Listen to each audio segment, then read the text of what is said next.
The wound is incurable because at this time Israel is not looking in the right place for the answer. According to the Bible, because God is holy and humans are sinful, there needs to be a means of atoning for sin in order for God and his people, any people, whether Jewish or Gentile, can come into his presence. There needs to be some atonement, some means of atonement. And in the Bible, the means of atonement always involves the shedding of blood. Under the Old Covenant with Moses in the Torah, there were sacrifices prescribed, particularly the sacrifices on the Day of Atonement, Yom Kippur, in order to cover sin and for sin to be atoned for. And when all was done according to God's commands, God was pleased to dwell with his people and their sins were covered.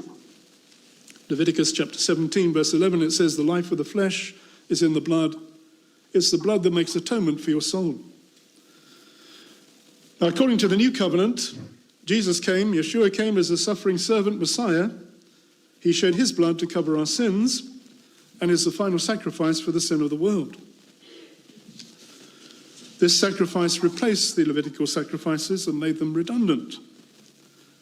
40 years after Jesus died and rose from the dead, the temple in Jerusalem was destroyed by the Romans after the failed Jewish revolt in the year 70.